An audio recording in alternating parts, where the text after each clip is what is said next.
Bears fans, back with you again today, talking some hypotheticals about the Bears heading into Week 14.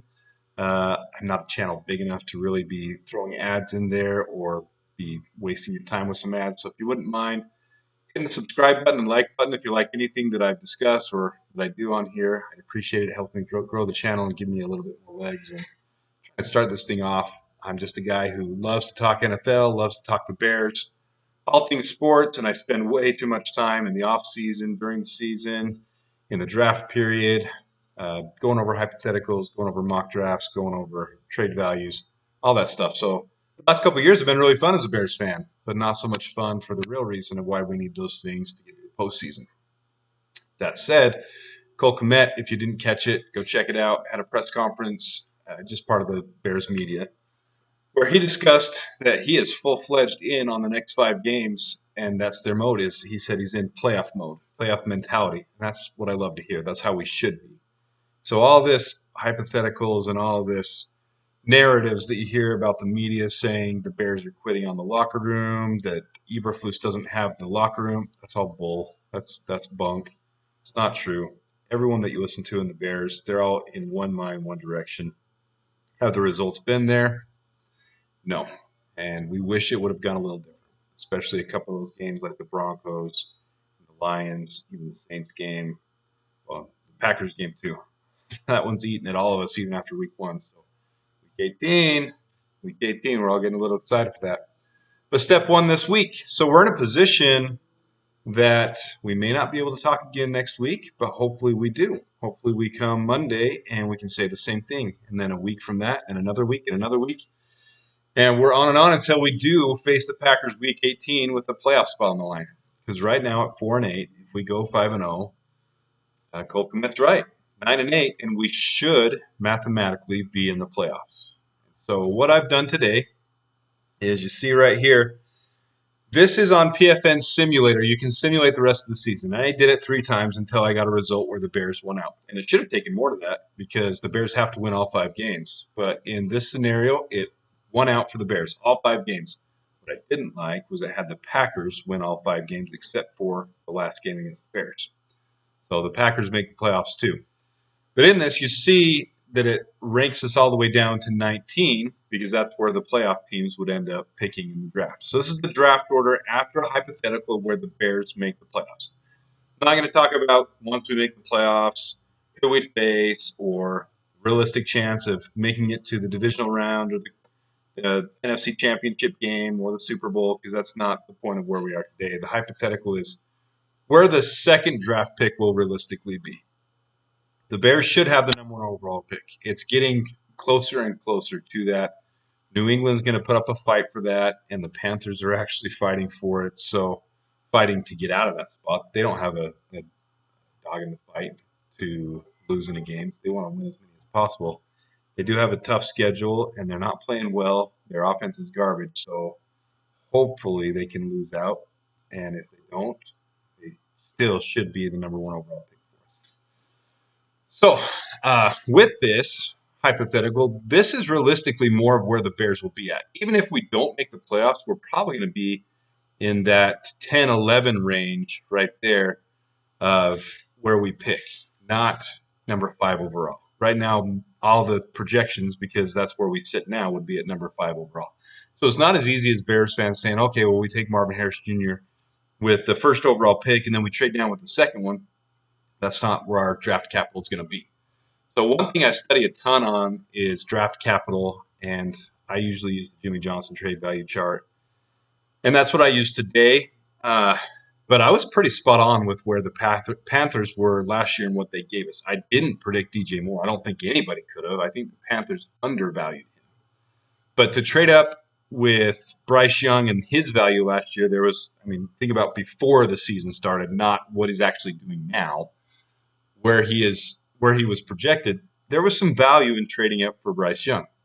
Now, the 2024 draft, there's even more value trading up for the quarterbacks that are involved in this draft, specifically Caleb Williams and Drake May.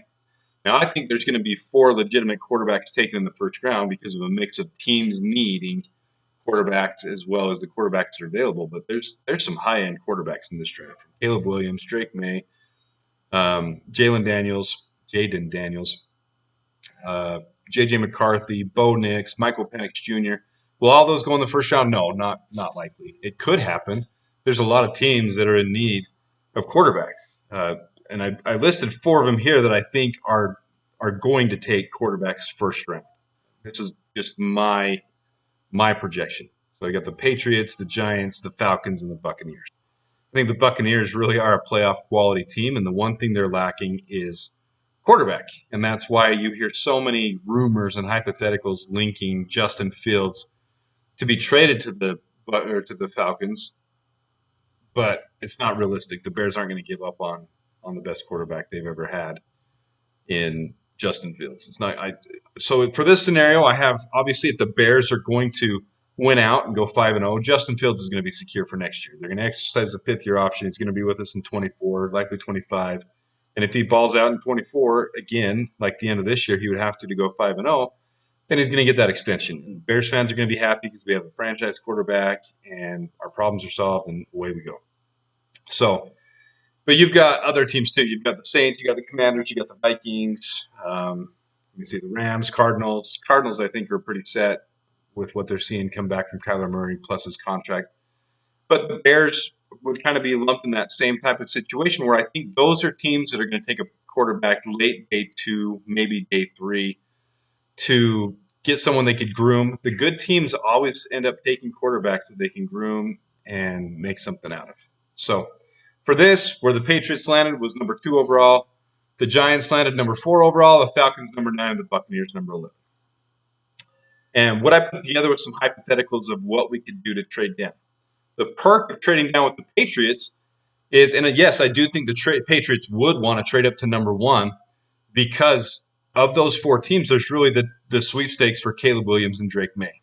Maybe Jaden Daniels would be included in that as well now with how he's played and him being in the Heisman.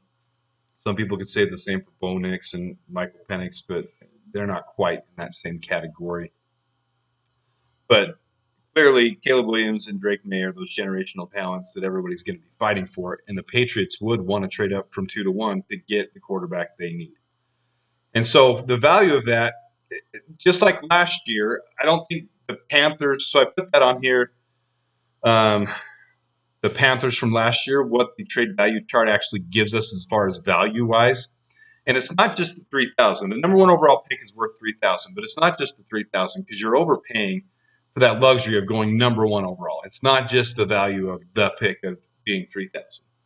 So that's why the Panthers were willing to overpay. I think they valued DJ Moore more as a high-end second-round pick, not really the legitimate first-round number 1 wide receiver. I don't think they valued him properly. He was obviously their number 1 wide receiver, but I don't think they valued him as highly as the Bears did, which is why it was easy for the Bears to pull the trigger and say, yeah, we're going to do this.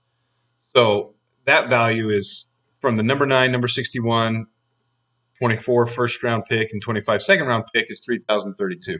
Add DJ Moore into that, and that's really like a 4,000 value plus. So with that, we're going on the same hypothetical, and I think that's really close to what the Bears are going to be able to get is, a third above the value of that number 1 overall pick. So the Patriots, to jump up and retain that, are going to have to give up something like number 2, their second-round pick, which would be number 34, a 25 and a 26 second-round pick. So a first, this year's first, as well as 3 seconds. And Bears fans might say, well, we need to get another first rounder. Well, it's just going from 2 to 1. It's not crazy jump up, but it is enough value to get 3 extra picks out of it and 3 second-round picks. Those are all high-value picks. So I really like that scenario. I think it's the best scenario for us before I go through all these. I think that's the best scenario because then we can still get Marvin Harrison Jr. But if we're looking long-term building more capital, there are other options too. And that's the biggest thing Ryan Pace left us with was no draft capital. He was the king of trading away picks and value of our draft to hedge it for players. And it didn't work out. It's not a horrible concept or way to do it if it works. But if it doesn't, you leave the Bears in shambles like you did. So other scenarios that could be potential, just so you can have an idea, because this is something before I really started diving into this stuff a couple of years ago that I didn't really understand values or where they stood. These are some hypotheticals I put together of what the Bears could garnish. And if you look at the third one, the Falcons, that's very similar to what happened last year with the Panthers. Except the Panthers had 2 second-round picks, so they gave us the later one, a first and a second. An earlier second-round pick with the value of Kyle Pitts instead of DJ Moore, plus Drake May and Caleb Williams. I think we can garnish more this year for that number one overall pick. So it's a first at the same value, 9th overall, plus a higher second-round pick, a 4th-round pick, a first, a second, and Kyle Pitts instead of DJ Moore. Kyle Pitts is worth more than DJ Moore is. Kyle Pitts is coming up on the same thing that Justin Fields is. He's going into his 4th season next year.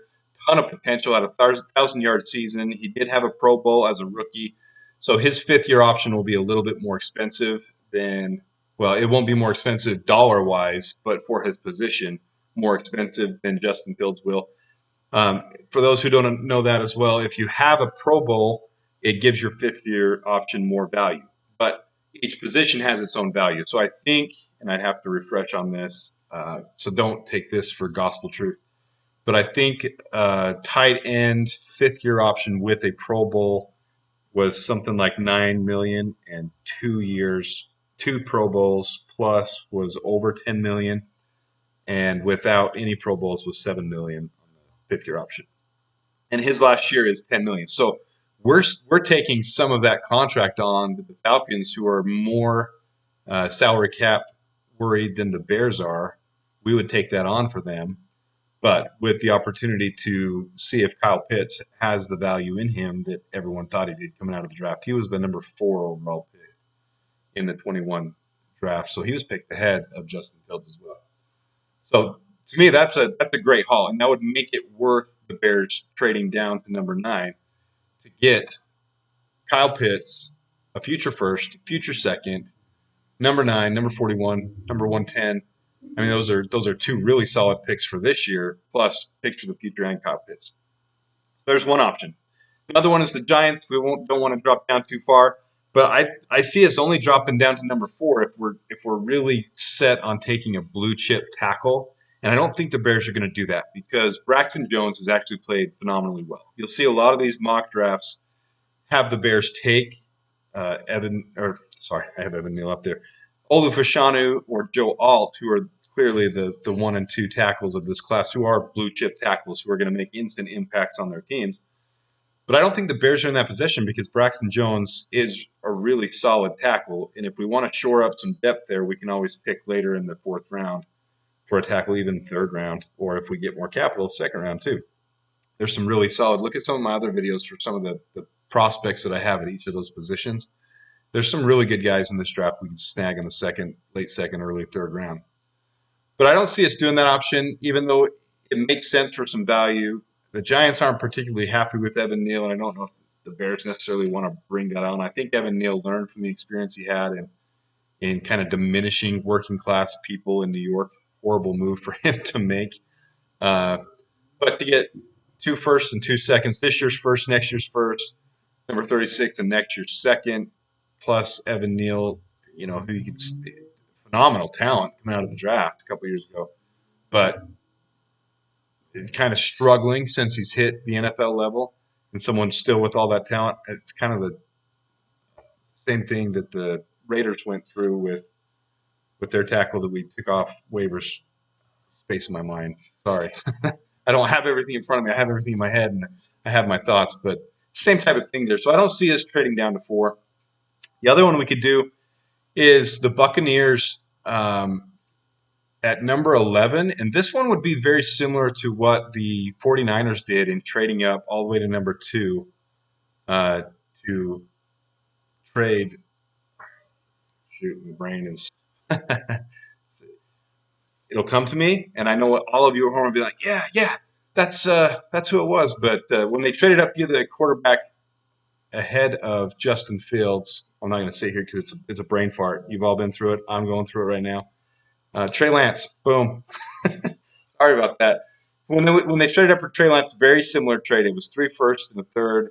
This is very similar to that, except it's not the 12th pick, it's the 11th. So And I think this value is a little higher there with two that are clear number one overall quarterbacks. So first, second, and third this year, and two future firsts.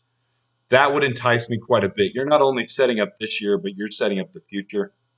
The difference is there's a lot of players the Bears are going to be wanting picking right there at number 9, number 10, number 11, number 8, all those spots. A lot of wide receivers. So if we do pass up on Marvin Harrison Jr., which is a hard thing for the Bears to do, to drop down, if you're considering number 9 or number 11, that's the difference between possibly picking between number 2, number 3, or number 4 receiver, even number 5 receiver. Because there are a lot of receivers right there. And the Bears might say, okay, if we trade down to number 9, we might get Rome Odunze.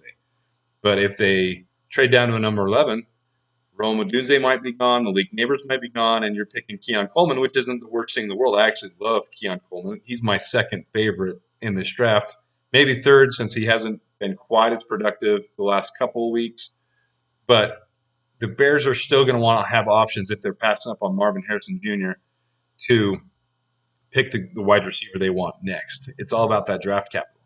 So a lot of people, a lot of the media, a lot of analysts, a lot of Bears fans have the Bears at 5th. It's not necessarily true. So let's take them all the way out of the equation. Say this goes best case scenario. Say the Bears make the playoffs. All of a sudden, we're not picking 1st and 5th. We're picking 1st and 19th. So really, where do we want that first pick to be? And so that's why I posted this up here. Hopefully you get something from it. Hopefully it gets your gears churning of where the Bears can be. And for right now, we can plan on the Bears making the playoffs. We can, I guess not plan on it, but we can be hypothetical and we can be hopeful. And hopefully a week from now, we're doing the same thing. And the week after that, hopefully we're doing the same thing. And until then, I'm going to keep going with the momentum. I'm going to be just like Cole Kmet, and I'm going to have that positive mentality because I really believe the Bears are going to pull off the upset this week against the Lions. And that's what we're shooting for. So check out my hypothetical. You can do your own at PFN. Check out my draft proposals of what they would hypothetically be like, because this is kind of realistic. It's not going to be far off from this of what the Bears could haul in for the number 1 overall pick. So with that, let me know your thoughts. Hit the like button if you don't mind. Subscribe. I'll have more stuff coming out. And until next time, bear down.